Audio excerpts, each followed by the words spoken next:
what I do is that I will take you through the historical perspectives of EV, basic EV architecture. I'll try to introduce the basic EV architecture. Many of you may be knowing, just for understanding of others, those who don't know, just I'll take you through that one. And then I introduce the EV aggregates, what we call the major parts like battery, the drivetrain, and the charging systems.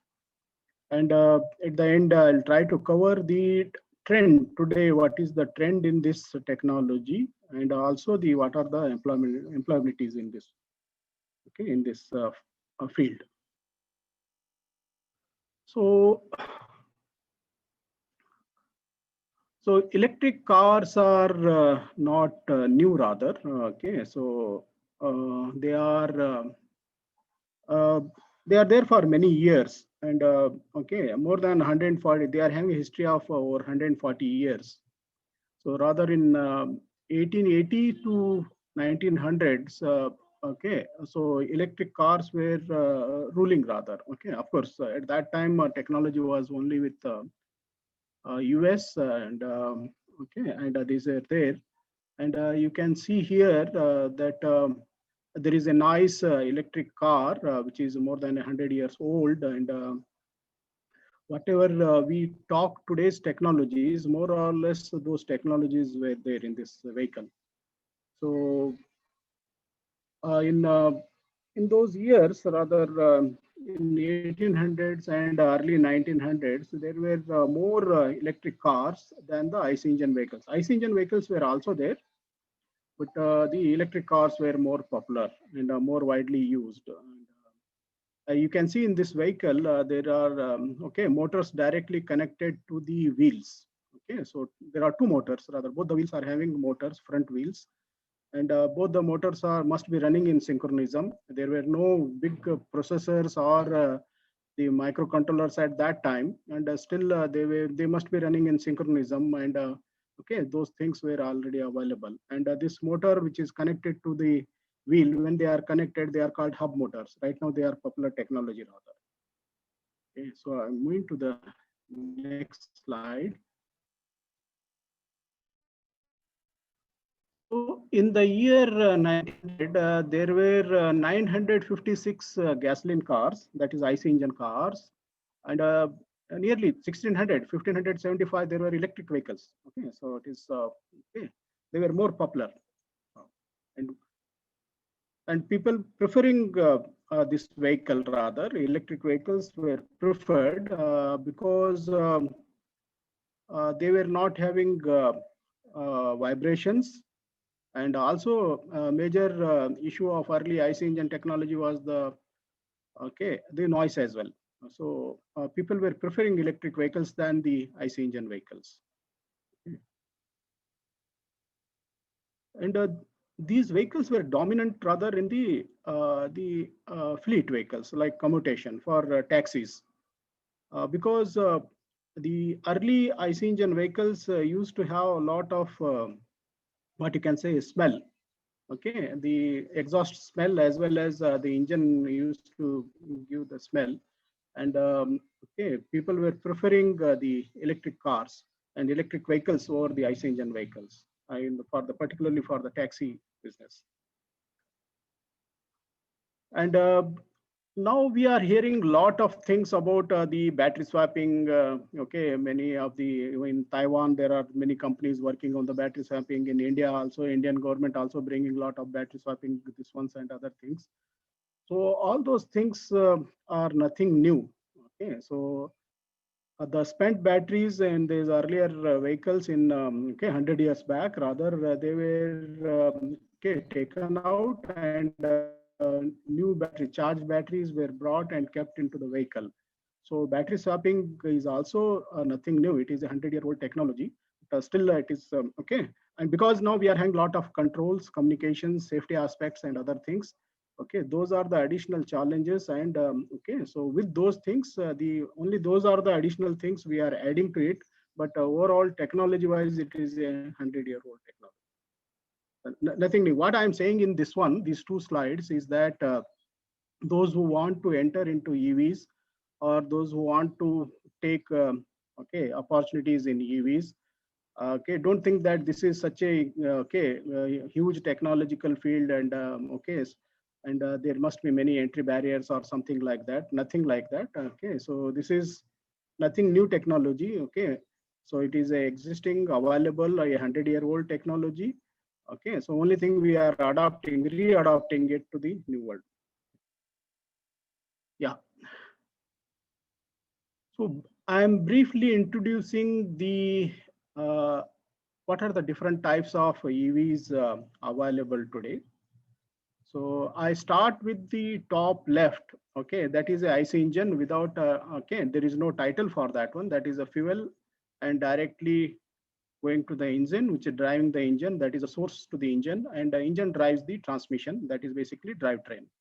So that is the IC engine, first top one. So here basically source is the fuel. Okay, so next comes the below that one is the, okay, it is difficult to use the cursor here in this presentation. That's what I am referring. Okay, so below the IC engine, that top left, that is a start stop micro hybrid return. Okay, so this is basically it is not a hybrid or a micro hybrid or what we call an EV at all. Okay, so effectively it is a IC engine vehicle. So what it is having is that it is having a auto start and auto stop. Means whenever you stop in a okay big circle, like in Bangalore, you face a lot of traffic.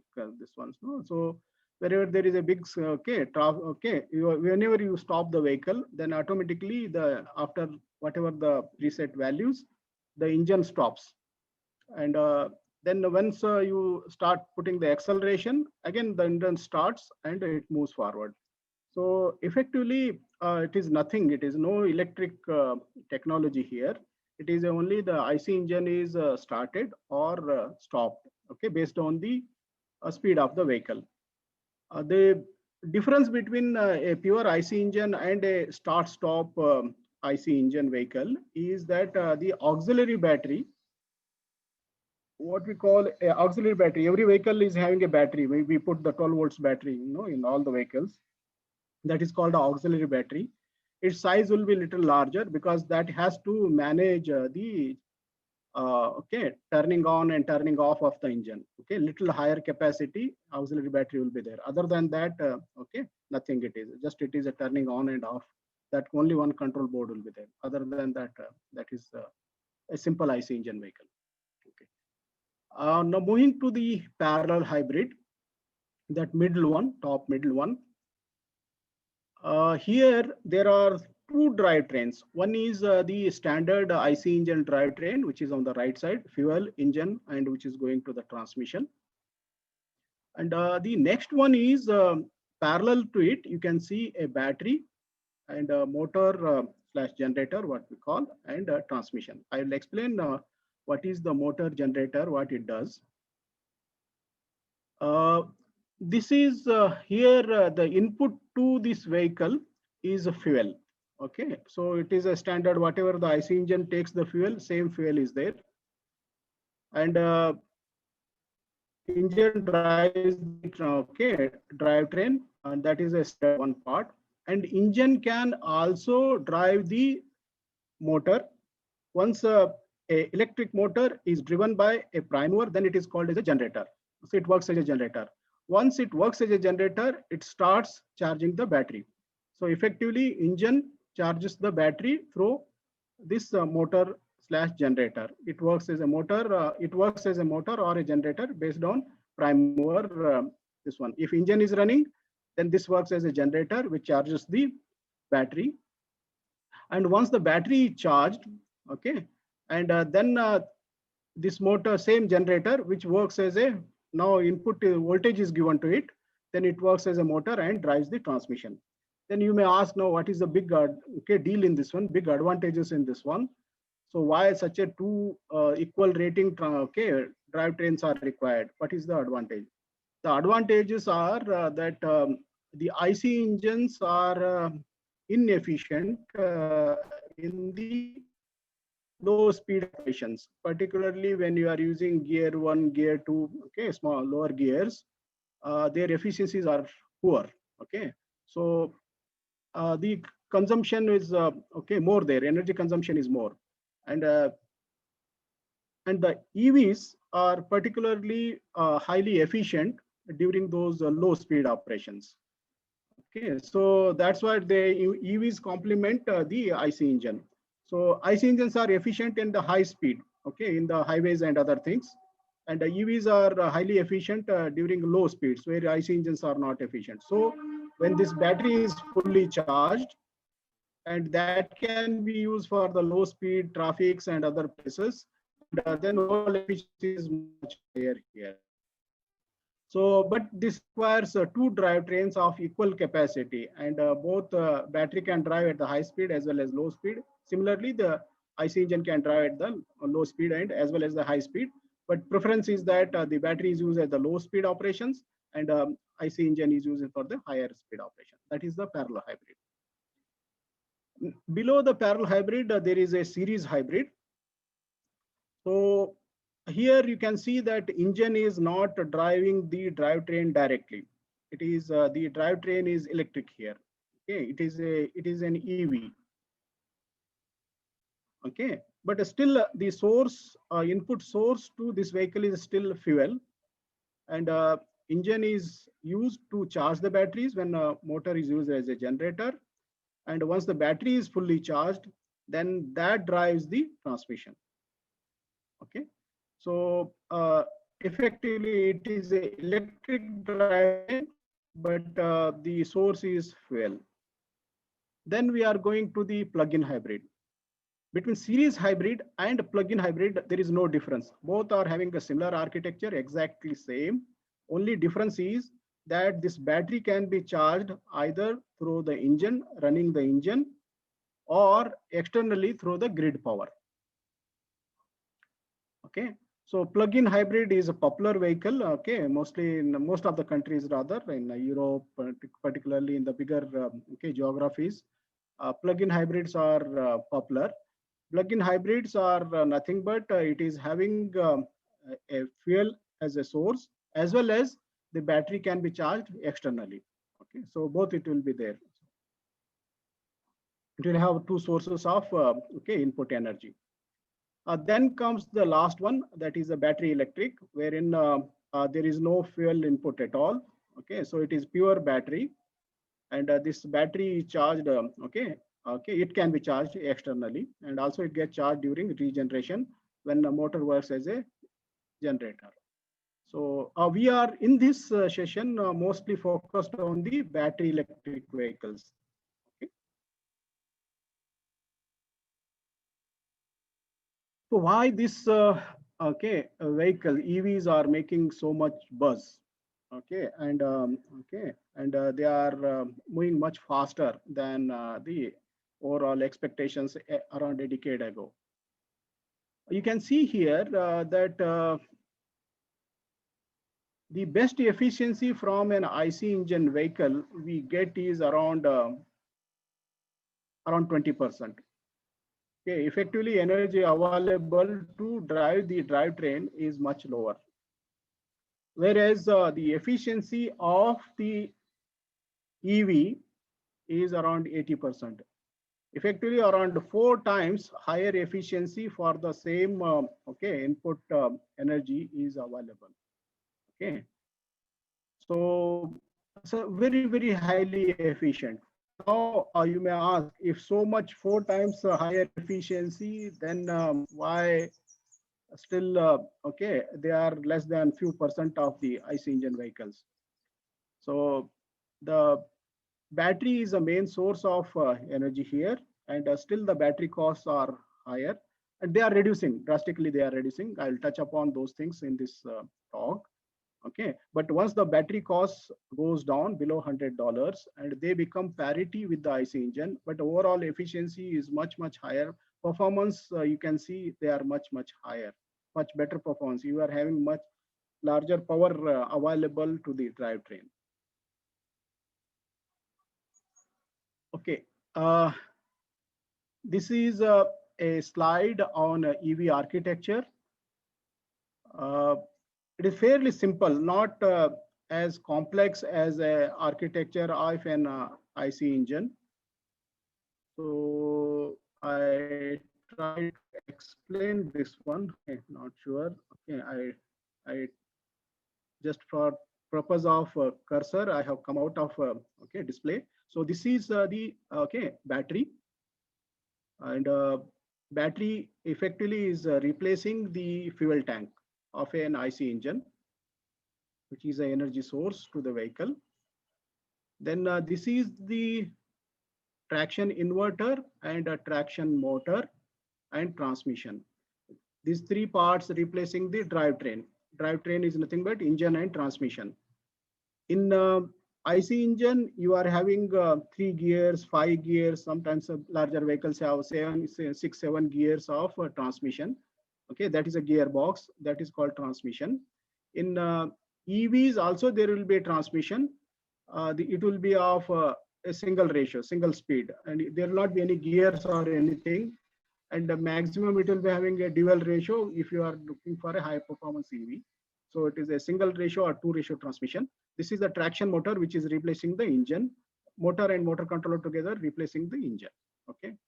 So then for this battery, we need charging. Okay, you have seen already. So this to charge this battery, we need okay an either external power or power which is converted internally. So what I mean is you are having a grid power available to you, and that power okay is AC, and it need to be converted to DC because batteries are DC.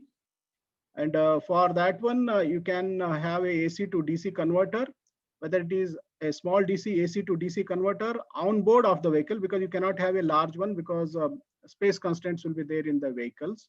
So there will be a small onboard charger. It is called a AC to DC converter is called a battery charger or a onboard charger. So you are having an grid power here. You are okay grid power connected to this terminal, and it converts the AC to DC and charges this battery. If you want to charge this battery faster, because this onboard chargers, there are limitations because you cannot put a large onboard charger because of the size restrictions. So smaller onboard chargers will be there, and that takes longer time. So normally onboard chargers are used for overnight charging or daytime charging when you are in the office. Just park the vehicle, connect the onboard charger. By the time you finish your work and it is charged, and you can take home, or when you go to home and you connect it, and overnight it gets charged. It takes 6 hours, 8 hours, 10 hours based on the charger capacity as well as the battery capacity. But if you want to charge these batteries faster, you can directly take the DC power to the vehicle. For that one, this whatever the AC to DC converter required will be off board. Means you can put a very large AC to DC converter, okay, in your parking lot or wherever.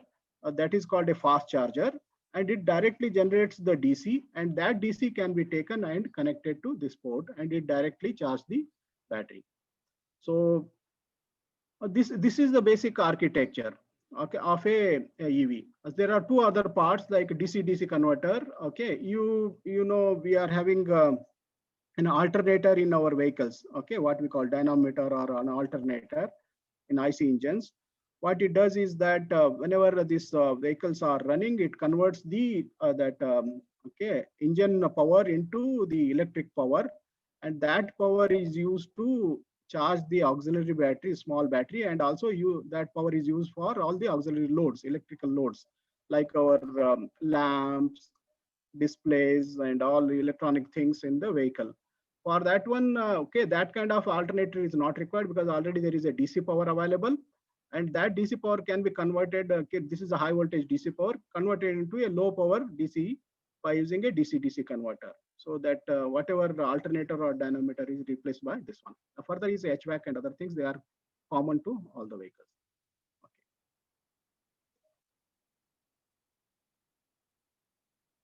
So with this one, I am moving to the introduction of the batteries.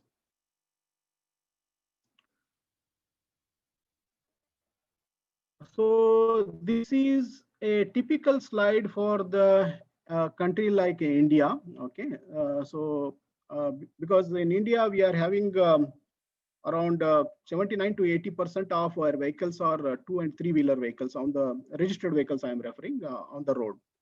So of course we see a lot of cars in the cities, but in the overall numbers wise, volume wise, okay, around 79 to 80% of the vehicles on the road are two wheelers and three wheelers. Okay, and they are very fast getting converted into electric because of the economic reasons. So what this slide shows is the typical battery capacity. Battery capacities are referred in terms of energy. Energy units are kilowatt hour. Okay, so two-wheeler batteries are around less than 3 kilowatt hour. Normally, our all 125cc, 150cc and below, okay, these vehicles are using the less than 3 kilowatt hour batteries. Okay, you may be seeing lot many scooters and other things converted into electric vehicles, and they use less than 3 kilowatt hour batteries. Then there are many rickshaws and autos, okay, three wheelers. Okay, so rickshaws and autos, there is a definition there, and a vehicle which runs below 25 kilometer okay, per hour speed. It is called rickshaw. Okay, and of course there are many other okay, these ones are there criterias, but the major criteria is that that vehicle runs below 25 kmph, and that's why its registration and other things okay is not required. That is called a rickshaw, whereas auto is okay, can run up to 50 kmph, 50, sometimes bigger autos run up to 60 kilometer per hour as well. So these three wheelers use between 3 and 7 kilowatt hour okay batteries. And there are a few vehicles you may be seeing used for okay, this courier services and the vegetable okay, transportations and all those things.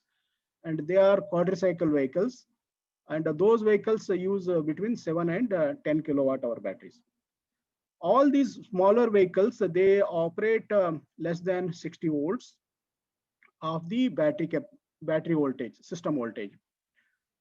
Just for a technical input here, that less than 48 volts, there is no, what you can say, these functional safety requirements are not required, because less than 50 volts, even in telecom, we use minus 48 volts. So this 48 volts does not need the functional safety requirements. What are those are mandatory in the automotive, in electric automotives of higher voltages. What it means is that less than 48 volt system, even a human touches it, it is not hazardous. It is not a like okay, it is not it is not danger for the life of a person. But once it exceeds 60 volts, and okay, it has to meet the functional safety requirements, and now they are stringent. What we call the ISO 26262 requirement has come. It has to meet those functional requirements. So that's why less than 60 volts, those functional safety requirements are not there, and these are the low end vehicles, economic vehicles, and most of these vehicles operate in that region, and they're okay. And because of those functional safety requirements are not there, okay, the solution becomes more economical. Okay, that's why this lower end quadricycles, three wheelers and two wheelers, they operate in less than okay 60 volts. Then comes the low voltage four wheelers and high voltage four wheelers. Okay, low voltage four wheelers, they operate with somewhere between 72 to 120 volts, and the high voltage they operate from 200 to 400 volts, this one, and their battery capacities are also much higher. They okay, even the low voltage the four wheelers use between 10 to 20 kilowatt hour, and the high voltage The vehicles use between 40 to 60 kilowatt hour. And high voltage vehicles are more or less, they are global vehicles and they are global compatible. Nothing specific about India, because they are all 350 volts, or 400 volts. The EVs are found globally, and standards are also global. So nothing that unique India is specific or economic. These are not economic vehicles; they are global vehicles rather. Okay, if you design a vehicle in India, it can run in Europe, it can run in America, it can run in China, anywhere. Okay. Similarly, for the buses, buses use very large batteries between 80 to 150 kilowatt hour batteries, and also they operate at the higher voltages. 600 volts and above. And this technology also requires all safety norms and all those things. Okay, in this lecture, by the end of this lecture, hopefully you will try to understand what is this relation between voltage and battery and all those things. Why the larger batteries require the larger voltages and all those things. Okay, so try to explain them in the next few slides. Before that, let us understand what are the today's popular batteries. Okay. So there are specific parameters mentioned here. Okay. Nominal voltage, energy density, cycle life, operating temperature, safety, and thermal stability. These are the core specific requirements of any battery you select for EV. So these are the minimum requirements, okay, and core requirements. One should focus on all these parameters when you are taking a battery for EV. Now there are batteries available. First, there is a lead acid battery. Okay, I try to explain that one. What is a lead acid battery? Then there are lithium-ion batteries. Lithium-ion batteries are more popularly used in the EVs, and the NMC LTO is becoming popular, but there are limitations there. You can see, and then there is a LFP, LMO, LCO, NMC, and NCA. Among these, in India, we find LFP and NMC are widely popular, and globally rather, because China is dominant in this technology, China, Korea, and Japan. And we are getting these batteries from there. So LFP and NMC are widely used, the lithium-ion batteries. Now, you can see this one, the nominal voltage. Basically, the energy of a battery is defined kilowatt hour. Hour is anyhow, it is a time, 1 hour. Okay, it is a unit for that, this one. Kilowatt stands for, basically kilowatt is voltage into the current. Okay, so higher the voltage you are having, higher the energy. So when you are selecting a battery, see that the voltages are higher. So I mentioned that in the LTO is having an issue. That is nothing but it is having good advantages in terms of life cycle, but the limitation is that the voltages are low. When the voltages are low, then the sizes become energy capacity becomes density becomes lower, and because of that the size becomes higher. Okay, so voltage is the one. Voltage is important. Next is the most important one is the energy density. Higher the energy density, in the lower space and lower size, you can have larger energy. So EVs and particularly the automotive and the aerospace, all the transportations rather, the space is precious. Okay, in the smallest of the place, you have to put larger energy. So energy density is very, very critical. Higher the energy density, it is better. Okay. Of course, next is a life cycle. Life cycle is nothing but it is the life of the battery. How many times you can charge and discharge this battery in its life. So higher the life is better. Okay, you should look for the higher cycle life, higher density, and also the higher voltage. Next is a very important one is the operating temperature, because we are in a tropical country, and most of these batteries, popular countries rather, developed countries, they are having much cooler environment, including northern China, Europe, and even the America. Okay, very rarely they get temperatures over 40 degrees. In India, commonly we get over 40 degrees, and many places, rather, many popular places like Delhi, Hyderabad, okay, even Chennai, okay, take Nagpur, okay. So most of the places. So, okay, the temperature goes beyond 40 degrees, and sometimes they go, okay, up to, sometimes they reach 50 degrees as well. So, and but these batteries are, okay, whichever batteries you are selecting, you have to see that they are operating in those temperatures. You can see here the NMC, you can see here -30 to 45 degrees. And so it is a, its density is high, its cycles are much better. Okay, life cycle is also much better, density is excellent, but the problem is it can operate only up to 45 degrees. And if you don't use proper cooling, okay, it is not suitable for to operate in India. Okay, so those are the things you have to, whenever you are looking, you have to consider all those things. Okay, of course, further you have to take care of the safety. Safety should be high. Okay, uh, so the sorry, uh, a lead acid battery. Okay, Government of India in their FAME 2 and okay, this one lead acid battery is taken out. Okay, FAME 2, you know that faster adaptability of electric mobility. Government is giving incentive. So what they are giving is around 10,000 rupees per kilowatt hour of the battery you are using. But this subsidy is available only only if you are using an advanced battery. Okay, advanced battery is nothing but what they have done is that the energy density should be, okay, greater than 60 watt hour per kg. Okay, so then that is nothing but the energy density of lead acid battery is less than 40, so it is not eligible. So you can't use a lead acid battery and claim the, okay, the FAME 2 incentive. Okay, so,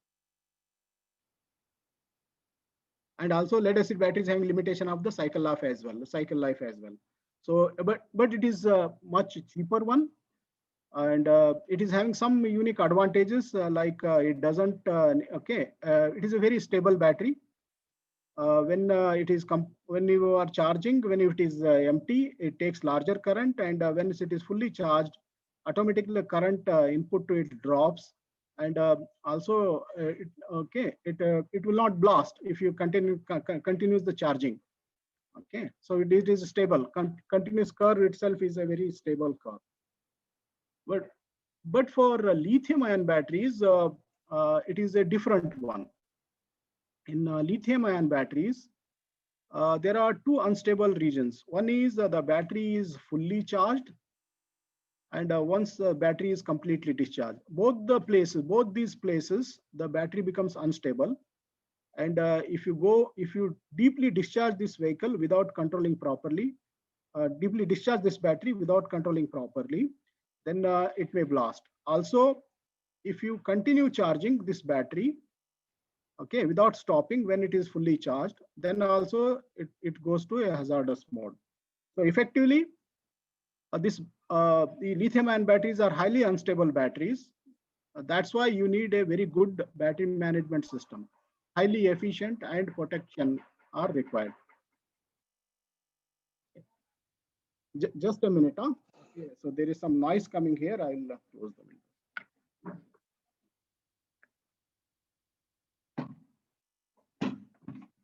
Okay. So what I was referring is that lithium-ion batteries requires okay, some kind of a good control system around it to control them during when they are deeply discharged, as well as when they are okay, fully charged. So that's why this the battery management system is becoming popular. Recently, you may be hearing last 4-5 years that everybody is talking about battery management system. Okay, so battery management system was not a big requirement for the lead acid battery. Okay, in lead acid battery, it was a simple AC to DC converter. It was charging, and when it was fully charged, automatically current was reducing, and what we call it as it is trickle charging. Whatever it's FE, okay, it is natural discharge is there, that much current used to go into the battery and it keep on charging. That's what it happens. Even if you run our vehicles for 12 hours, okay, 12 hours, 24 hours also continuously, the auxiliary battery is getting charged in our vehicles. There is no problem. Even in inverters in the home, whatever you connect, okay, that charger is connected there, okay, to it, okay, for the lead acid battery, nothing will happen. But not say, if we don't use a proper BMS in case of lithium ion batteries, okay, it may go to a hazard mode. Now let us understand what is the BMS. What BMS does is that for each of these cells, those cells are connected in series, and sometimes they are connected in parallel as well. Okay. So for series, to increase the voltage, consider one cell is having, consider LFP cell 3.2 volts. And if you want to use a 32 volts battery, then okay, 10 cells need to be connected them in series. Okay. And if you have to use consider 48 volt system, which is a standard one for two-wheelers and three-wheelers, then there are 16 cells are connected in series. Okay. So I try to show this one. These are the cells, they are connected in series. Okay. So these are the cells connected in series. Now, for this is okay, this is a small, consider one cell is having okay, consider 28 cell, they are connected in series. 20 into 50 volts is nothing but around 1 kilowatt hour energy you got. So consider now you want to use a 4 kilowatt hour battery. Now once you connect this one, a 28 cell, a 16 in series, and you get 1 kilowatt hour energy, then you have to connect 4 of them in parallel to get 4 kilowatt. So you are having 4 parallel and 16 in series. Okay. So what we call them in electrical terms, 4P and 16S. So 4P is nothing but 4 cells are in parallel, 16 cells are in series. So that is the battery configuration. And these cells, this BMS, what it does is that it monitors the voltage of each of this cell or cells connected in parallel, and it monitors the temperature of each of those cell or cell connected in parallel, and also the current, which is a series current, which is single current going. It measures the voltage, measures the temperature, and measures the current. Okay, so it continuously monitoring these things, and whenever it reaches the set temperature, set current, or sorry, set voltage for the fully charged battery, then it automatically it blocks the charging. Then also what it does is that when cell is completely discharged, when it that voltage reaches the minimum set value, then it automatically blocks the discharge as well. So consider now 3.2 volts cell, you are having a 3.65 as a fully charged battery. Then at whenever any cell out of the 16 cells, any one cell reaches that 3.65 volts, then it stops charging. And now for this 3.2 volt cell, if 2.5 volt is the deep discharge voltage, then when during drive or during discharge, any one of these cell voltage reaches 2.5 volts, it stops discharging, and it will go to some different mode, safe mode of the vehicle. So this battery management does all these things. Okay. So along with this, what it does is there is an important terminology called the cell balancing. Okay. What cell balancing does is nothing but out of the 16 cells, so if one cell is weaker, then it charges faster. So what happens if voltage reaches 3.65 volts, then other voltages, other cells are not fully charged, then the battery management will stop charging. So effectively what happens, the energy stored will be lower. Similarly, what happens if one cell is weaker, it discharges faster, and its voltage reaches 2.5 volts, and other voltage, still other cells are having enough energy to discharge, but it will not allow to discharge. Effectively, overall energy used will be much lower. So to avoid this one, okay, a cell balancing is used. Okay, I'll try to explain the cell balancing. first, the active cell balancing. In the active cell balancing, what happens? Whichever cell which is charging faster, its energy will be taken out and used to charge the other cells which are charging slow. So effectively, all the cells will be charging at a same time and equally, and they will charge completely. And during discharge also it is done.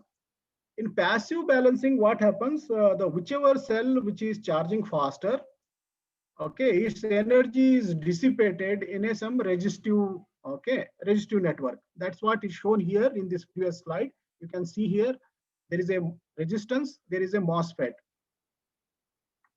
There is a resistance here and there is a MOSFET, and this MOSFET is turned on off, and so that this okay, the energy available here in the cell is dissipated, whichever is okay, having the higher charge, so that all the cells are balanced to the equal okay, voltages. That is the passive balancing.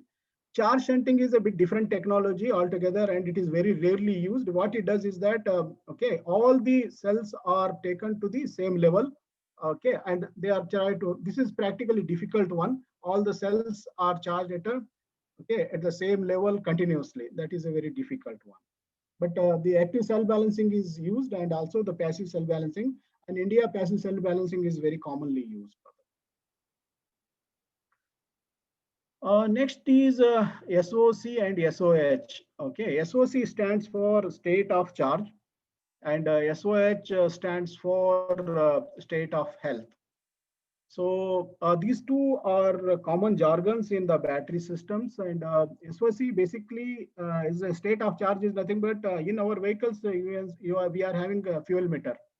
Okay, earlier vehicles there never used to be fuel meters. Okay, only used to get either when vehicle goes to the reserve, and once it goes to the reserve, we put in the reserve and drive to petrol bunk and put the petrol. Nowadays all the vehicles are having the fuel meter. So basically fuel meter is replaced by the SOC here. SOC is nothing but a state of charge. When it is 100% fully charged, okay, so that is 100% SOC. That is nothing but SOC is 100%, and this SOC is converted into the other term called DTE. Okay, drive to empty. Okay, nothing but it's based on its capacity of the battery and other things. The number of kilometers you can drive is shown. So okay, so SOC percentage will be shown in your vehicle on the cluster, and also the DTE, distance to empty, is also shown. And SOH is basically, it is a technical this one, and it will give the health of the battery, whether the batteries are good and they are okay, require some kind of any cell is getting degraded or something like that, any cell to be replaced or something, that is for. Okay. And these measurement of this both SOC and SOH accurate measurement is very critical. That's why again this is a part of the battery management. And if this error is higher, and that much energy you are losing in the battery, because you will not be able to capitalize, or you are not able to utilize that much energy. If consider error is 5%, then you are able to utilize only the 95% of the energy. If it goes to 15%, then you can use only the 85% of the energy capacity of the battery. That's why the proper monitoring, accurate monitoring and accurate measurement of both the SOC and SOH is critical for the higher utilization of the battery capacity.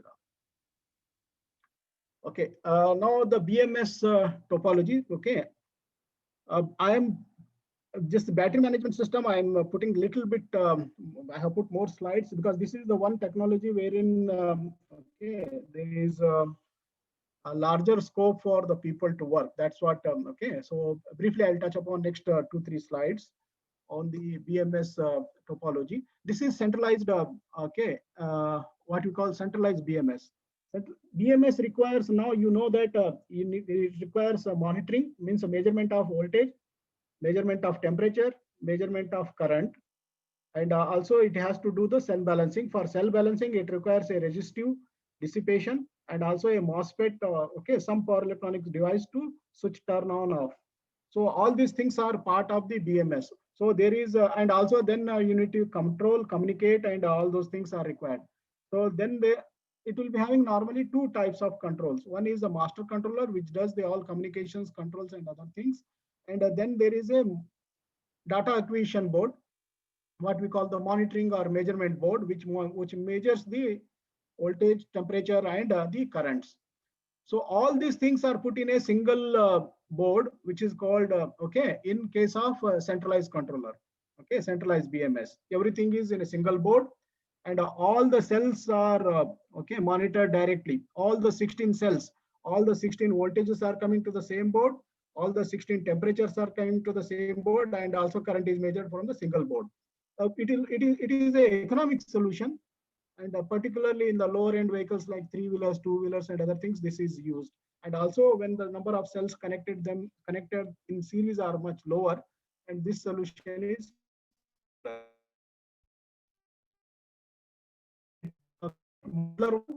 happens when the number of cells are more, then pulling all those wires to a single board becomes clumsy, and also okay, system becomes unreliable. Okay, so to avoid that one, the measurement and monitoring circuits or small boards are made and kept close to the cells. And okay, so one slave is having, they are called slaves. One slave is having for 12 cells. Around 12 cells, a small board monitors there. And from there, just it connect to the master controller through CAN, okay, through communication network. So instead of pulling all those 12 wire, okay, 12 voltages, 12 current, 12 temperatures and current signal directly to the master controller, now they are just connected to the slave board. And from slave board, okay, only the serial communication, okay, wires are going to the master controller. So like this, you can connect, okay, any number of n number of slave boards. And for consider a 350 volt system is having around 100 cells, connected them in series. So you can use the smaller boards to monitor, which are close to the battery. And from there, only the two cables are going to the master controller instead of pulling all those cables. Then comes the distributed one. Oh, this is a bit, what you can say, luxurious solution. Okay, so the modular one is the most suitable one. This is a luxury solution wherein a small board is made, monitoring and measurement board, and which is for the each cell rather.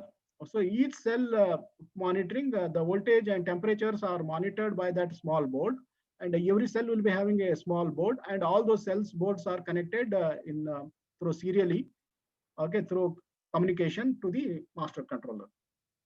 And this is okay, little expensive solution, but this is also one of the solution. But popular one is that this one centralized one is popular in the lower end vehicles, and the modular one is popular in the our whatever we call the four-wheelers and the buses and other things.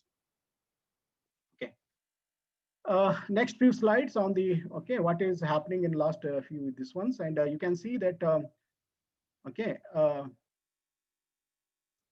So how the trend is coming, okay, how the trend is happening rather, okay. So in 2010, if you see 80 watt hour per kg was the density, okay, very okay, large cells we used to get. Now by 2015, we are having 200 watt hour per kg, okay, nearly 2.5 okay, half times sizes have been reduced. Now suddenly they are, okay, in this year we are okay, we are getting cells nearly 300 to 400 watt hour per kg.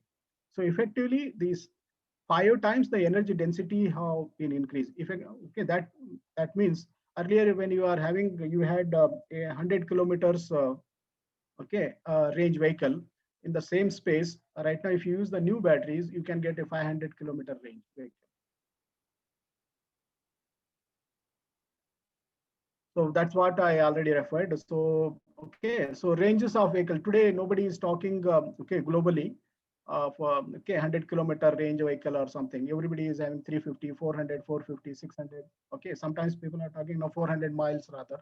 Okay, so but because of the higher densities, we are having this big advantage. And also the charging time, okay, Earlier, we used to get the cells. They used to say that 0.2 C is the maximum you can charge. You cannot charge more than 0.2 or 0.5 C. Okay, C is the basically charge rate of the current you pump into the battery. 1 C is nothing but consider a 20 Ah cell. 20 Ah cell. Ah is its unit of capacity, ampere hour. A 20 Ah cell, 1 C is nothing but 20 amperes you can pump into the cell. So effectively 21 C is nothing but in 1 hour, the charge is that cell is fully charged. 0.5 C is nothing but for a 20 A cell, only you can put a 10 ampere current into the cell. Effectively to fully charge, it requires 2 hours. So 0.2 C is nothing but it requires 5 hours to fully charge. So earlier it used to take 5 hours. Now cells are available with 1 C. And nowadays, what you can see recently, some cells have come in the US and they are saying in 15 minutes they can charge completely. So effectively 4 C you can charge the batteries. This is an important slide. Okay, in 2010, when we used to get around 750 to 800 dollars per kilowatt hour. Okay, very expensive batteries. Now they have reduced to around $100 per kilowatt hour. So very soon, that's what I referred that very soon the EVs will become parity with the IC engine vehicles. And okay, this trend is continuing some more. Okay, and at least the next 4 to 5 years, this trend is continuing. And very soon we'll be seeing the $80 mark.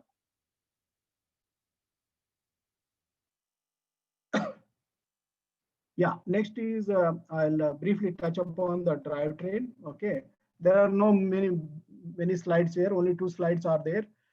In this slide, you can see that I have tried to put the motors used in multiple vehicles. Okay, the two-wheelers hub motor you have seen already in the first slide. I mentioned that one. Hub motor is nothing but which is directly connected to the wheel. Three-wheelers vehicle, quadricycle, and low voltage okay, four-wheelers and high voltage four-wheelers and buses also. I tried to explain how to select a motor or how to use a motor rather. The motor size is not defined by the power. Okay, motor size is okay defined by the torque it produces. Okay, okay, so larger the torque okay generated by the vehicle, larger the size. Okay, why I am referring this one is okay this torque okay terminology here is torque and speed are complementary, means they are complementary to each other. When the torques are lower, speeds are higher. Okay, basically power is equal to torque into the speed. P is equal to power is equal to torque of a motor into the speed, RPM of a motor. Okay, of course, divided by some constant will be there, and that is the definition. So for the same power, if you are having a lower torque, then the RPMs are higher. And for the same power, if RPMs are low, then you are having higher torque. Now, what happens if you have to connect a motor to the wheel of a vehicle? Normal wheels are not running at such a large speeds. Okay, so even if you call 50 kmph or 100 kmph, their speeds are not like running 3000 or 10,000 RPM of a motor. So the motors will be running at a lower RPM. So once they are running at a lower RPM, for the same power, the torques becomes larger. And once the torque becomes larger, their sizes becomes higher. That's what you can see in a two-wheeler motor. For the 2 to 4 kilowatt of motor, they have to produce 80 to 100 Newton meter of torque because the RPMs are much lower, 100 to 350 RPM. Okay. So instead of this one, what we do is that to reduce the size of the motor, because to reduce the size of the motor, we operate it at a higher speeds. You can see in three-wheeler, motor is operated, that is also some 3 to 7 kilowatts, same range. But what happens? This motor is operating between 3000 to 6000 RPM. Because of your operating at a higher RPM, the torque is reduced between 20 to 25 Newton meter. Okay. So because torque is lower, the size of the motor becomes smaller. Once the size becomes smaller, okay, use this output of this motor and use a transmission gear ratio to increase the torque at the wheel, and through a belt or through chain or whatever. So that's why this technology is become for almost all high speed vehicles. Okay, so the mid mount motors, what we call, they are becoming popular. The hub motor is the one which is mounted directly onto the wheel, and the mid mount motor are somewhere they are mounted, and they are running at a very high speed, and because sizes are lower, and then use a transmission to convert that low torque into higher torque and take it to the wheel. Okay, so almost all the vehicles, almost all the motors you can see here, they are running at a higher RPMs, and to reduce the size. Okay, once you reduce the size, their cost will go down and everything. Okay, and the transmission is basically a small mechanical gearbox. Its cost will not play an important role. But the last one, e-bus vehicle, okay, you can see here it is having a higher torque, because in e-bus there is no size restriction. In buses, enough space is there, and okay, so in buses you can use either mid-mount motor, which is a high voltage four-wheeler motor, or you can use a high torque low speed motor, and because mounting is not a issue. Okay, so these are the different motors. Okay, hope I explained it. Okay, what is the hub motor, and what is okay, mid-mount motor, and why the okay, the mid-mount motors are of lower size, and what is the need of a transmission. Okay, there is a just it is a misunderstanding, rather a misconception, that what we think that EVs are normally soft vehicles, and their performances are okay, weak. Okay, it is not so. Okay, EVs are rather performances are much higher. Those who have driven IC engine vehicle and as well as EVs, they know it, that EVs performance are much higher, because unlike the IC engine vehicles at low speed torques are much lower. They are like a inverted U.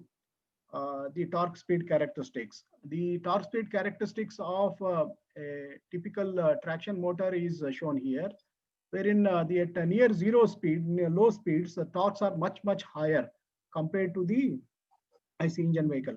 At the beginning, I told that the IC engine vehicles are having higher efficiencies at the low speeds and higher performance at the low speeds because of this phenomena. Okay, so the torque is huge torque is available at zero speed and low speeds. That's why their accelerations and other things are much better. Okay, and whenever you get an opportunity to try both IC engine vehicle and the EV vehicle, you find that the EV vehicles are having much better starting torques and accelerations and all those, whatever the performance parameters we monitor, and even they are having better gradability as well. Briefly, I cover charger and the charger related infrastructure. Okay, so this is standard slide. I'm not covering much. Right side is a power generation. You know that one. Okay, different types of power generations. Middle one is a EVSE. EVSE stands for Electric Vehicle Supply Equipment. Okay, electric vehicle supply equipment is nothing but whether you are taking a 15 ampere or a 5 ampere grid power, it is called EVSE. That is nothing but a small plug or a socket is called a EVSE. And also, if you are taking a DC power, which is a large 50 kilowatt DC power, and connecting it to the battery, is also called EVSE. EVSE stands for basically source of input power to EV. It can be a AC grid power, or it can be a DC DC fast charging input of power from the fast charger. Okay, so here is different types of EVSEs are there. See, the first whatever is shown, EVSE is a standard grid power which is connected to the two-wheeler. And now you can see the fast charger, and there is a big fast, ultra fast charger also for the buses. All these are UVSC. UVSC management is becoming an important phenomena right now in the country, because there are around 10,000 crores have been identified for the charging infrastructure, and government of India is okay. Lot of tenders have been released, and particularly the younger people, those who are coming out of universities and other things, they are starting this one because entry barriers are much lower here. It is not like okay, creating a EV platform or something. They require huge money, 400 to okay, sometimes 1,000 crores or something like that, but not in this one. Okay, any okay, with a small funding, one can start the EPSC management activity. So there are normal. These are the normal chargers. Okay, so not covering much in this one. There is a type 2. There is a okay type 1, and okay, of course, there is a three-phase. This one chargers.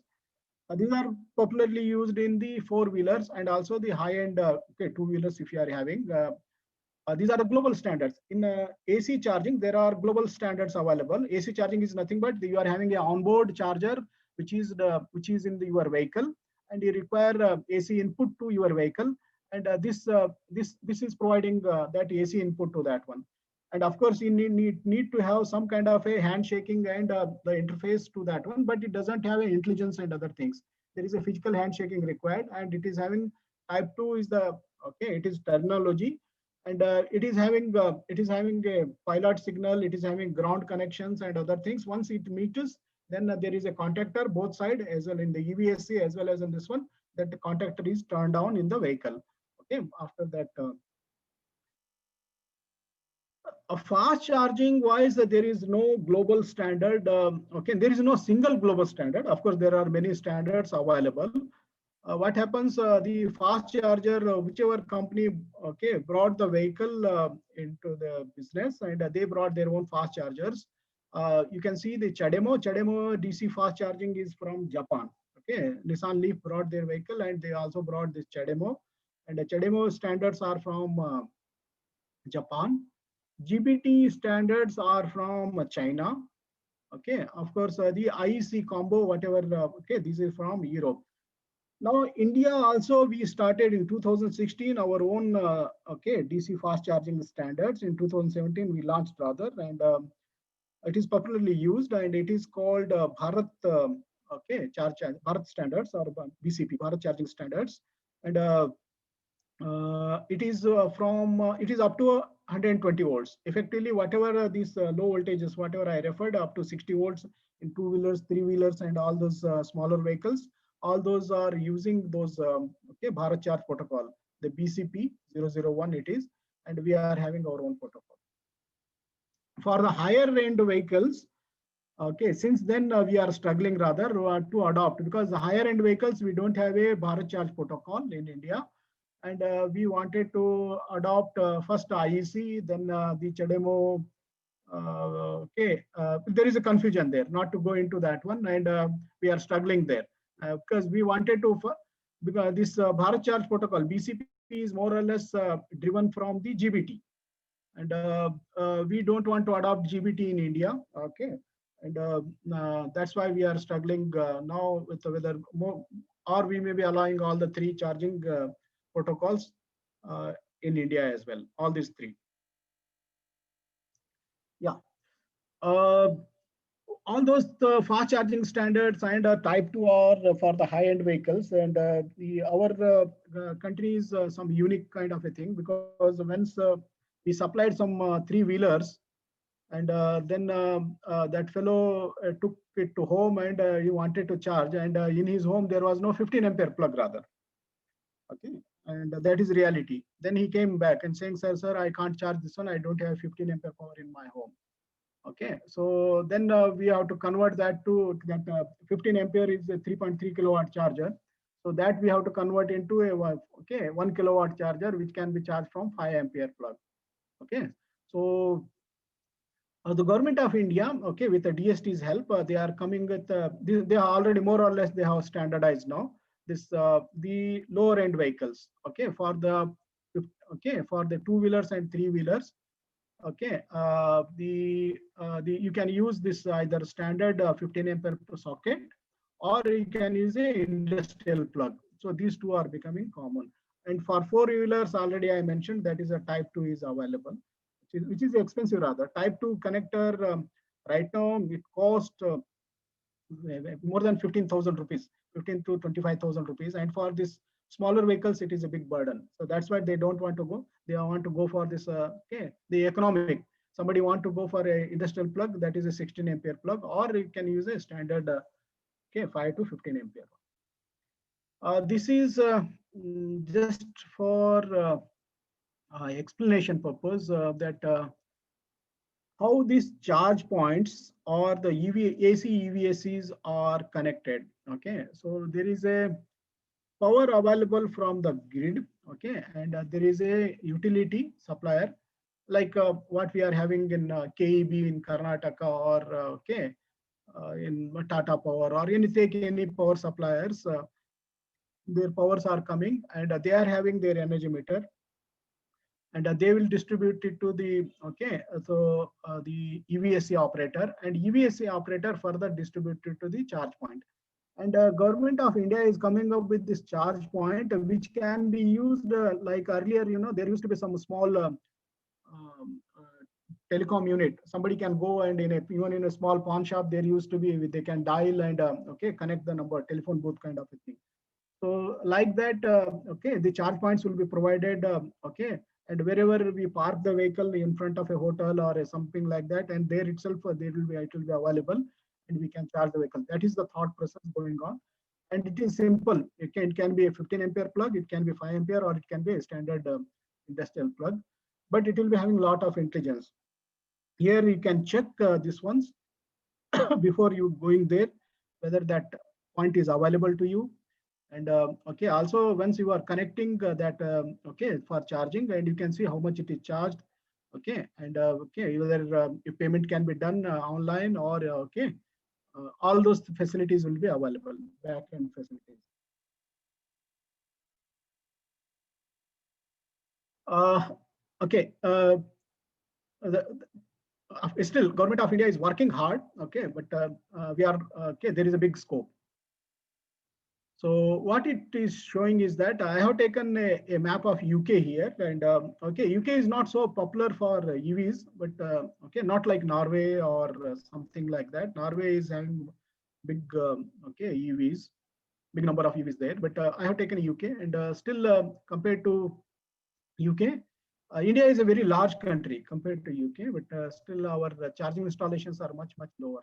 And Bangalore is okay, hub rather for EVs, and still okay, the charging stations are not like London or something like that. Okay, much lower. That what it gives is that it gives an opportunity for younger people to work in this one, and there is a huge growth, okay, opportunity here, and nearly okay, nearly 100 times, 150 times okay, growth of charging stations and infrastructure possibilities there, just like a telecom. Okay, growth and EV infrastructure growth prospects are much higher in India right now. Yeah. So we go to the technology and the trends. Okay. So this is a slide. What it shows is that a 1965 car. Okay, in 1965 car, highly popular, stable, okay, and highly reliable vehicles, but they were not using any single processor. Computer is nothing but for in automotive world. Compute means even a small processor or a microcontroller is, we call it as a computer. So effectively, there was no processor, no microcontroller, okay, no DSP, nothing, and there was no software as well. So by the time 2015 we reached, and we started finding around 200 processors in the vehicle. Okay, in many applications everywhere. And the right side, okay, every vehicle is shown here, and how many processors they are using. So technology wise, there is a okay, paradigm shift is happening rather in automotive world, particularly in the automotive R&D. So what is happening? So this is the old vehicle where you can see all the operations are mechanical or maximum electromechanical with some relays and other things. Okay, so everything, okay, everything is mechanically controlled. Okay, this is a and today's vehicle you see here, nothing is okay mechanically controlled. Everything is electronically. Everything is okay. And nothing is electromechanically. Nothing is there. So everything is electronically controlled. Everything is software. Okay, you can take anything, any operations. I don't want to refer anything like you can see your power steering. You okay? So you can those who are driven 20 years back and now you see okay. There is a difference. I once I got opportunity long back around 20 years back because our driver who was driving Tata Sumo suddenly he has to go because his some relative died and there was nobody. Then okay, then we have to go back to home and somebody has to drive the Tata Sumo and nobody was there. Then at that time I was young. Then told that I will drive. Okay, when I started driving that vehicle, okay, it was literally nightmare. Okay, so steering were so hard and as if I'm driving okay, like a tractor kind of a thing, automatically going left, going right, and okay, every moment I'm seeing that I'm hitting someone. So that kind of this one was there. Okay, now you see the total difference. Okay, you drive any vehicle, take Tata, so okay, take any larger vehicle, Fortuner or anything also, you can just drive because all those things and wheels, everything, torque, those sensors and other things are electronically controlled. You don't need to put any effort on the wheel at all. Similarly, all even tire pressure monitoring you can do.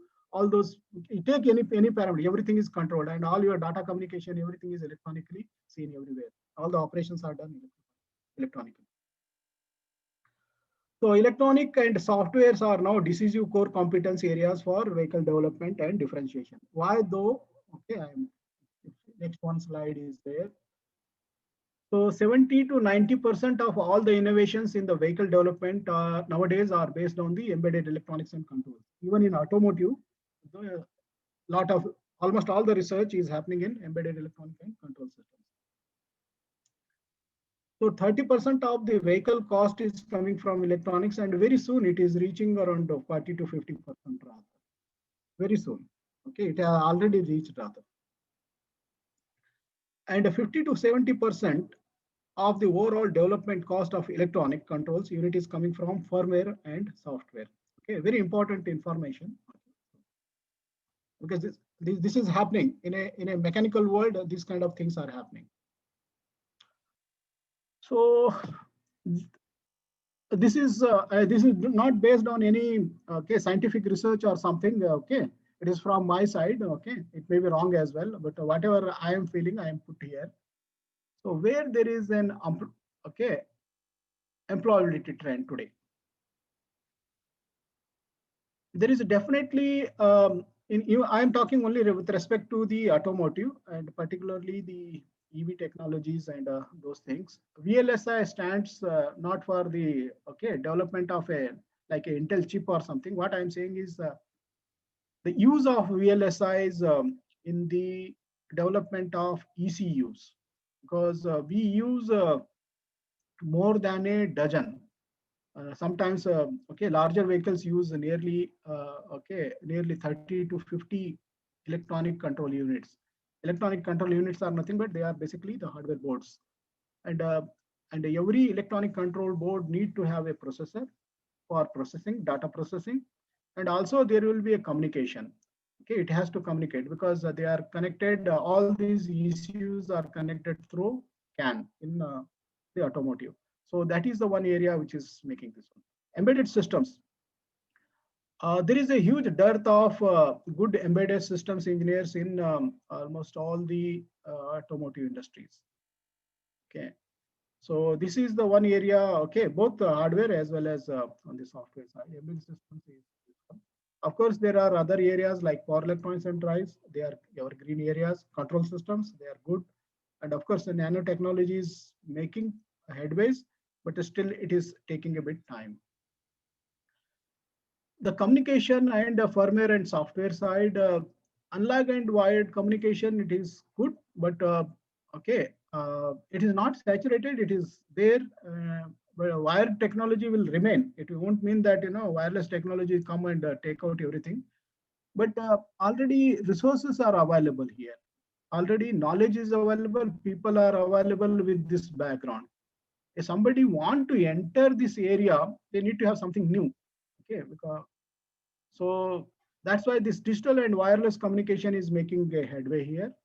Okay, and the telematics and data analytics is the other area which is uh, which is becoming very popular rather because of whatever we call okay today what we call the prognostics and diagnostics measures are coming in the automotive. Prognostics and data that is nothing but we want to understand how the vehicles are behaving, okay, how the engines are performing, how the batteries are performing, okay, and how the motor is okay performing.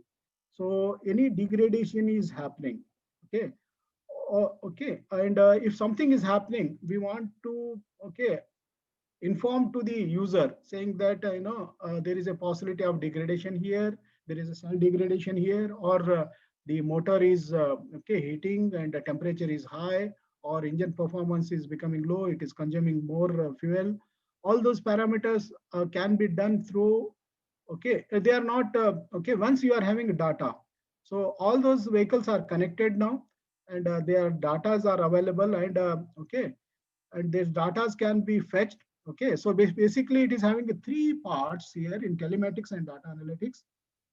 One is what we call a endpoint. Endpoint is nothing but the collection of the data, basically putting the sensors, instrumentation and other things and collecting the data. That is the endpoint. That is okay. Then the transmission of that data to the server, centralized server, because we can't process all those data there in the vehicle, because the processor, there is a limitation there. Okay, you cannot have a large processor.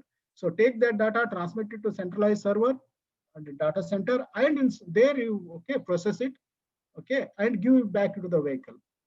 So to do all these things, there is need to be a data security, because somebody should not hack it, and some wrong data should not go. So data security is also playing an important role.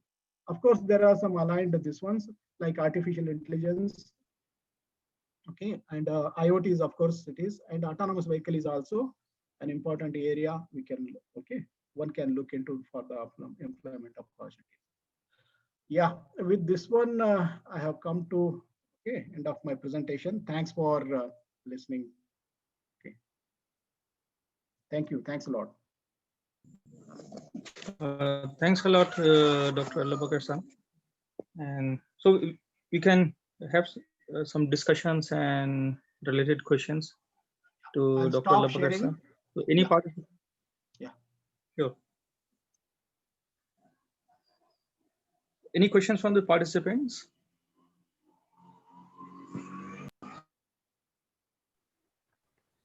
Hello. Assalamualaikum. Hello. Assalamualaikum.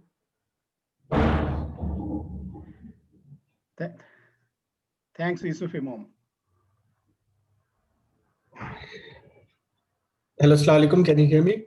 Yeah, Nihal. Assalamualaikum, Dr. Saab. First of all, Dr. Saab, shukriya, Jazakallah khair for this wonderful session. I don't have a question right now, but I have a request. Unfortunately, because of some bad connectivity, I missed your previous half-hour session. So it would be great if you can share the Zoom recording or the presentation. It would be of really great help, Dr. Saab. Yeah. So the Hope. Yeah, the recording will be available. Yeah. So I have mentioned the link. Yeah. Yeah. Already in the chat, I have mentioned the link at tinyurl.com/mfird. There will be the recording available after a couple of days, inshallah. Okay. Jazakallah khair. Assalamualaikum, doctor. This is Yusuf. Hello. Yeah. Please. Yeah, Yusuf. Okay. So, doctor, I have around experience of 4 years in the firmware development, and after that, I came to Germany for my master's in embedded system. and like I'm planning to switch into EV industries, but right now I'm not getting a path like from where to start. I have good understanding about the power electronics, the embedded system, and the overall embedded architecture, along with software experience as well. But I'm not getting the path like from where to start and how to approach the companies, because I don't have any experience in the EV sector, but I have experience in the firmware and the embedded and the coding sector. So maybe if you can give me some inputs on that. Yeah, there is a huge dearth of experts rather in the firmware and because uh, in Mahindra Electric, last 6 years I was with Mahindra Electric, and what I have seen is that the embedded firmware and software, our attritions were always more than 25%, and that is a huge one. Okay, so and there is a huge demand for the firmware engineers, particularly those who are working on the, what you can say, the model-based development. And those who are in automotive, model-based development is commonly used because wherein you can model some parts, and then the codes are generated, and you can correct that one and so with that one, it is much easier. It is not so difficult at all to enter into this one EV. So what you can do is take one part, okay, either a drivetrain or a battery management or a charging, either of these three, okay, and understand the functionality of one of these areas. All the three, it is difficult to start with. Take one, whichever is interesting to, because you mentioned you are having the power electronics understanding. So then motor controller is simple for you. And also the charger will be very simple for you, because that is also power electronic controller. So either of the one, and then once you understand the functionality, particularly if you are having a motor controller understanding, because that is using a lot of motor control functions, the like hill assist, so many, okay, throttle control and all those motor related controls are many are there in that motor control, okay, vehicle related controls are there, and that will help you definitely with some because to talk to automotive people, you have to speak in their language. That is important one. Okay. I would like to also share one more thing. Like I applied for an internship in the EV industry in Germany as well, and somehow I was able to clear the interview with my understanding about firmware and coding and power electronics. But I did not made it up to the final round, and then I got the feedback as like I don't have any experience with the automotive. That there was a term, so they were looking someone with proper experience. Not experience. You have to speak in their language. Just you can say that it is my passion, and I know the motor controller technology. Of course I don't have a relevant experience, but I have worked on that one. I understand what is torque, what is motor control, what is throttle control, what is hill assist, what is this. Some 4-5 of their terminologies. At least they should feel that you are at home. Okay. Thanks, doctor, for the wonderful feedback. Thank you. Hello. Yeah, Akib. Yes, am I audible, sir? Yeah, please. Yes, sir. Assalamu alaikum. So, yeah, basically, thanks for a very nice session. I have two questions. So, one is related to the battery systems, and another is related to the charging technology. So, when we talk about these battery management systems, specifically, these you mentioned state of charge and state of health are very critical to even for the battery life improvement also. So do you think there is good amount of research going on in the state of charge and state of health estimation algorithms? And what all algorithms is the industry using right now to estimate state of charge in two-wheelers and three-wheelers specifically? State of charge right now in the simpler vehicles, we use what we call Coulomb count. Okay. Coulomb count is nothing but basically it is we don't have a Coulomb monitoring. Only we can monitor is the current. During charging, we monitor how much current is pumping into the vehicle, and also we monitor the time. Okay, so time into that one we call it as a Coulomb count. Okay, and continuously we monitor that one, and uh, that is a normal and standard one. Okay, Coulomb count based this one, and it is popular as well. But there are limitations there. Okay, so when you do the Coulomb count, you don't know based on your current measurement accuracy. Okay, so you may think that it is 100% charged, and if your measurement is wrong, and then you may be having 80%.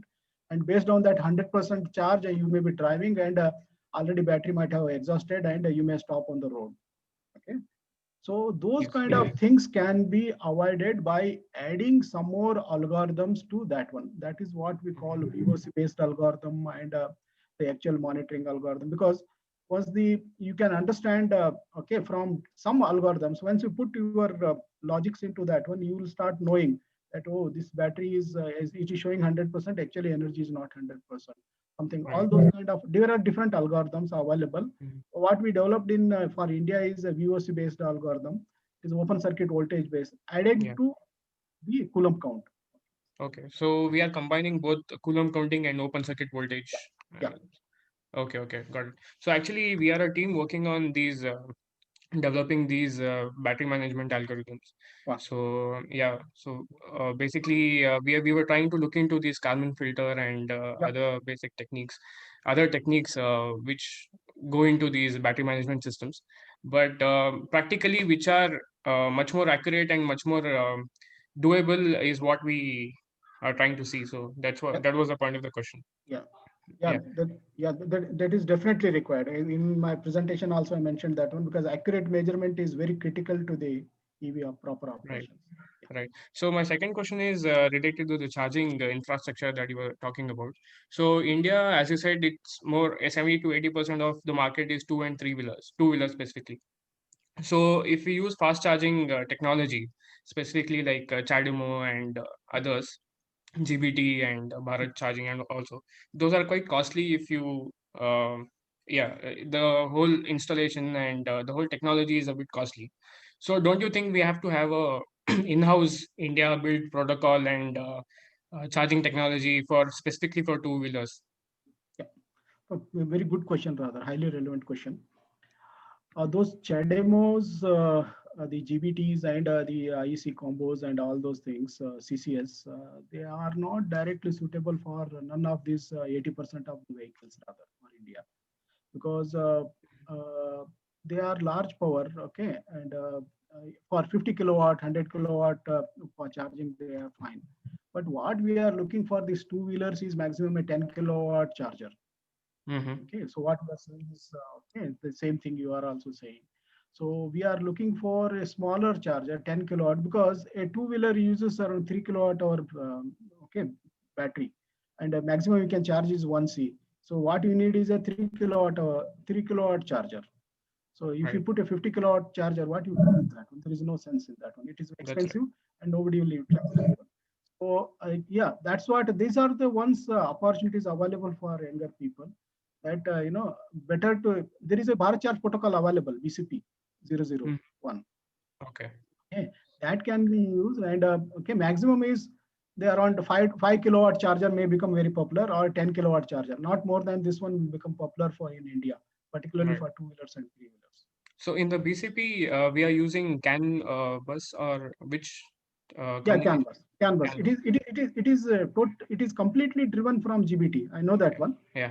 Okay, so everything is protocol, everything is all safeties, everything is driven from GBT. It is a CAN base. So that means the vehicle that has to be charged should be enabled with that protocol in its VC or in its BMS. Well, that is required. That is a must for any fast charging. Even if you are charging from a 1 kilowatt charger, because the BMS is on the bed inside the vehicle, and then the fast charger is outside, and there need to be some communication between them, whether to turn on, turn off, and protect.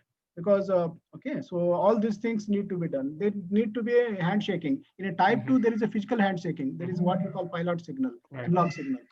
In fast charging, there need to be a handshaking through CAN communication. That's right. Okay, okay. So will India, are they ready for any new technology, or they're going to adopt the existing technologies, or how is it? True. They are fast charging. What they are ready. They are ready. Okay, they definitely they are ready. Open rather. Okay. Okay. Yes. Fine. Thank you, sir. Thank you.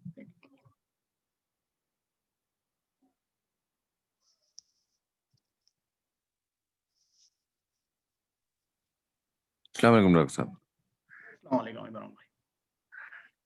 Any good companies, Dr. Saab, which would really do good from India standpoint, if you see, or if you see from the Hyderabad standpoint, who you think would, prosper in this technology going forward? Yeah, yeah. In India, there are many companies coming, Imran bhai. Rather, okay. Every 2 months we find a company coming in India in EVs, and the EV is not only what we hear more about EVs like the big vehicles like Tata is bringing or Ola is talking or okay somebody is launching. That is not the one. What is happening in the back end is there are many companies are developing, younger generations rather, they are developing with the smaller funds, okay, developing the vehicles rather. So not directly to focus only on Tatas or Mahindras or Marutis or something like that, but there are the EV technology is a bit different one. That's what we are seeing is that Japanese are having technology. Germans are also having technology, EV technology, but they are both countries are not pushing it forward much because they are a dominant force in IC engine vehicles right now. Okay, they are number one, number twos, and in that one. Okay, so they are having technology. A similar phenomena is everywhere because these dominant players of IC engine vehicles, they will not push these ones. Okay, EVs rather, because why they will do that one. So, but as a normal citizens, we expect them to announce that Maruti is launching or something like that. That because there are other players are coming, there are other players emerging. Yeah, Jazakallah khair.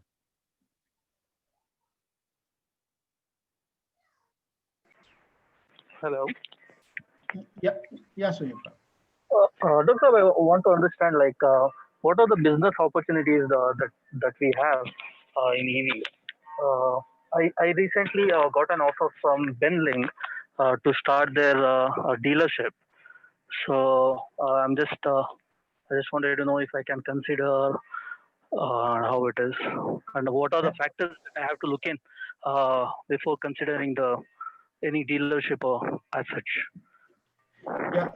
Yeah, Benling is a good company rather, and okay, they are having good electric compressors, and that is the one area where in India we are not able to produce at.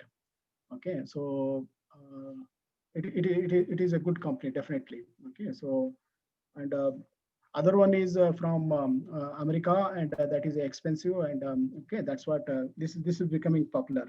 Okay, coming to the opportunities rather. There are what is happening is in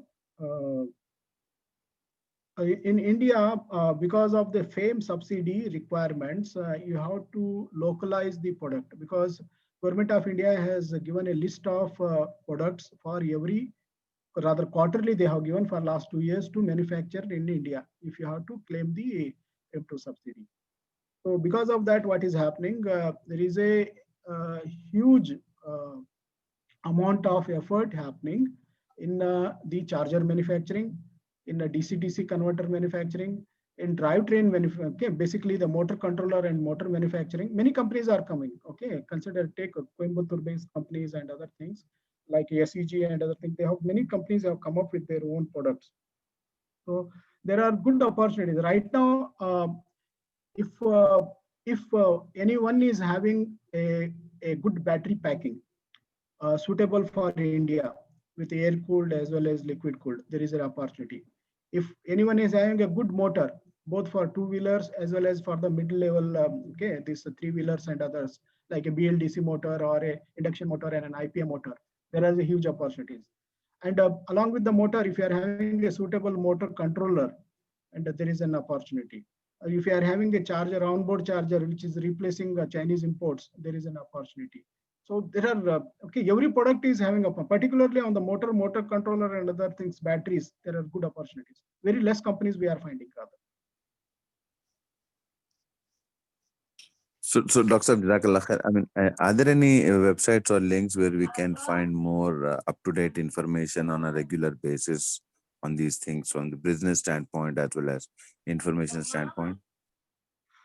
Okay, and there is a SIAM. SIAM is a Society of Indian Automotive. This one, they are having a website. Okay, and they will be updating. And one group, they are having a group called automotive. Okay, electric automotive group rather.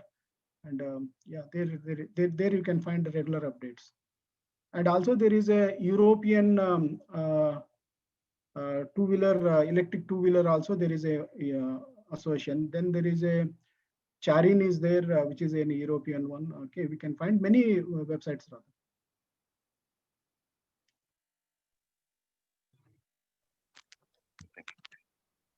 rather. Doctor, I had another one question. Yeah, please. Yeah. So if there is a BMS manufacturer, so OEMs generally prefer off-the-shelf BMSs or they make their BMSs in-house? BMS normally, okay, OEMs don't make their BMS. Okay, they expect that BMS is integrated into the battery box. Okay. But two parts to it. In the smaller vehicles, either the BMS or the motor controller has to play a master controller role. If somebody adds those functions into it, then it is a sellable one. Consider now we are giving a BMS to a three-wheeler company, okay, three-wheeler company which is assembling. If BMS is having functions which can display onto the cluster and BMS can display the SOC, DTE onto the cluster, then that meets the supervisory control requirement. They don't want to add one more vehicle control unit to that. Right, right. Got it, got it. Thank you.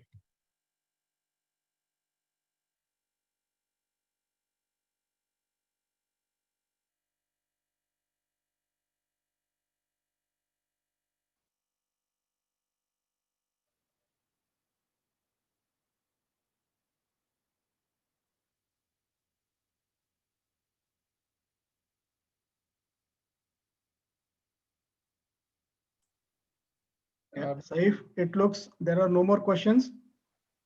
Sir, I had last question. I had last question. I had asked this in the chat. One last question. Yeah, last one question. So I asked, do we have to balance the cells based on voltage or state of charge? What feedback do we have to take in a BMS to initiate cell balancing? State of charge becomes very difficult at a cell level because every cell you very difficult to monitor at a cell level state of charge of each cell. Okay, so because for that one you have to monitor the current flowing into the each cell. That becomes very difficult. You can do that one, but it becomes very complex and very expensive.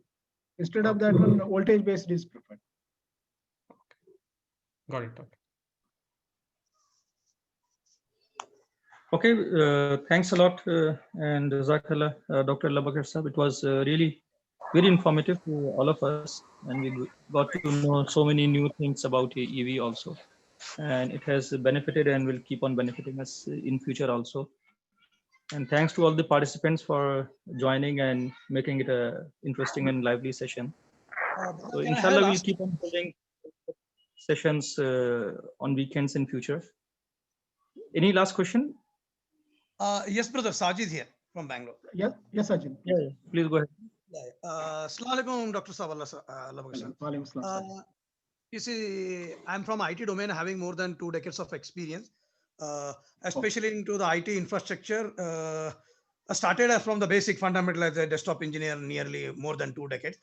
Now, currently, Alhamdulillah, I'm expertise in enterprise technology data center, managing the data center, especially more of in Windows and Linux domain. Please. So even infra, physical infra, where I have got more exposure through the starting from the, you can say even a home UPS till the data center UPS, where we used even the backup batteries all where I drive my knowledge.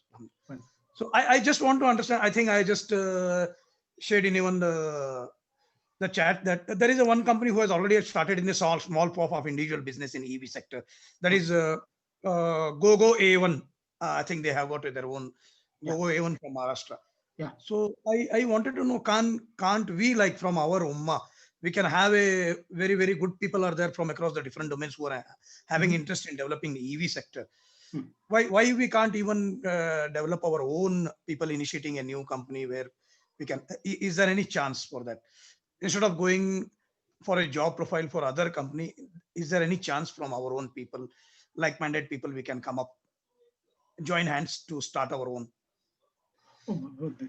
Definitely there is a possibility, because there are very less entry barriers here. That it doesn't require, I already mentioned, that doesn't require huge funding or something like that. Only the bigger companies can enter. Nothing Yes, like yes, that. yes. So definitely we can start. And also technology wise, our community is much better placed, and and all our we can see all the repair stops and other things experience is lying with us rather. And when such an expertise is there, when we are having IT expertise, we are having IoT expertise, we are having embedded expertise, and everything is there. If somebody is taking this initiative, that will be great rather, and everybody will support here. I'm positive about it. Jazakumullah khair, brother. I wish, actually I'm having a hope. Instead of going and working on role for others, I also almost I have finished my half of my life of 50 years over. I can understand where our ideas has been suppressed, or else somebody will get the credit. I have been experienced in my own industry actually. So when I will be working with the like-minded our people, alhamdulillah, because we will be driving ikhlas, that is very important. Where I think the success in the unity will be just based upon ikhlas. That is very, very important. Fearness of Allah. It's very important. Let me say one brother posted just chat on just why we can start a group. I was very happy to know. Yeah. Let me see, because I don't have everybody's number. I can just create myself a Telegram group and just share in your. Inshallah, we can take it forward. Sajid bhai, these kind of activities somebody has to lead, and if you take a lead, then everybody will support.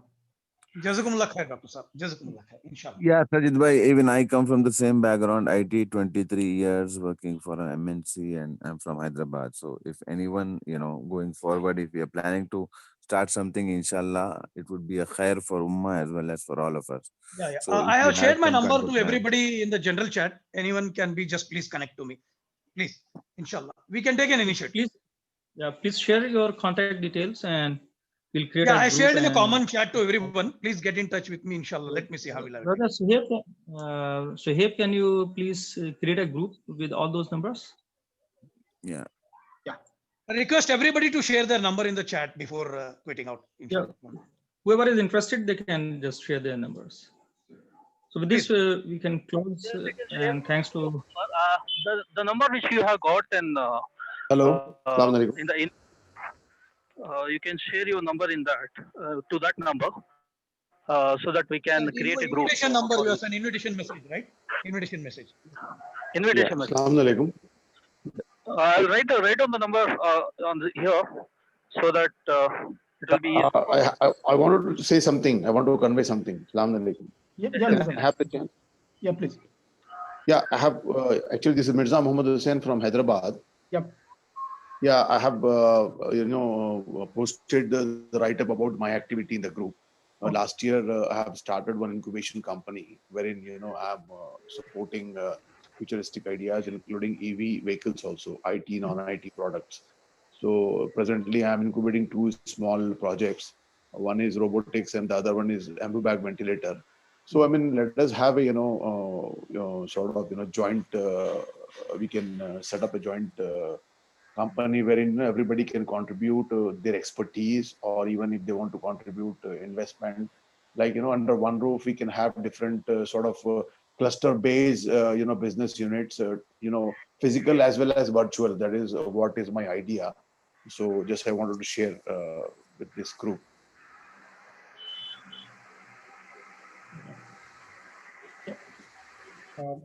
Before we leave, I have one question for the organizers.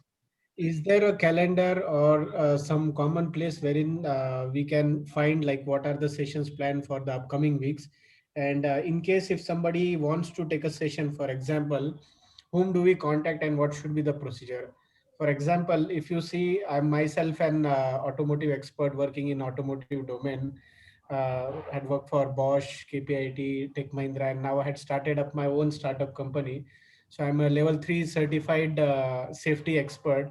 So I found this topic very relevant because I had interacted with Dr. Allah Baksh in the past also. Maybe he would not remember me, but for one project, I had already got the privilege to work with him. So Alhamdulillah, these sessions will definitely, as a point of overview, will benefit many of the others, as well as if people want to start something on their own. This could be a forum wherein seniors like Dr. Saab could lead, and definitely our community can come front. Like, because we had this thought, me and my friend, we had this thought to make two-wheelers on complete electrification. Now we see Ather is there, TVS iQ has come, Bajaj is there, and we are still like under giving thoughts like we have to do something. So it's definitely when you do something ahead of time and be there, then you are there in the market. Otherwise, it's just a mere talk, what I feel. So I would really appreciate if somebody can just publish a calendar and let us know if somebody wants to take a session, like whom do we contact?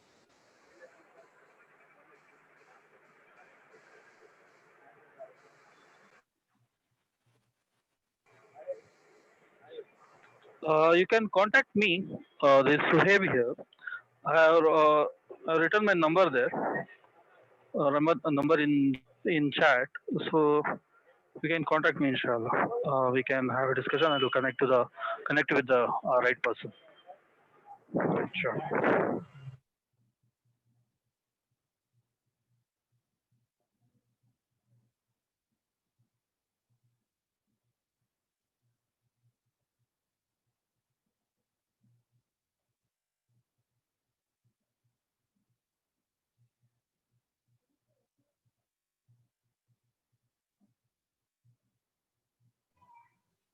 Okay, thanks to everyone, and we'll close this session now. Okay, have a nice day. Assalamu alaikum. Alaikum.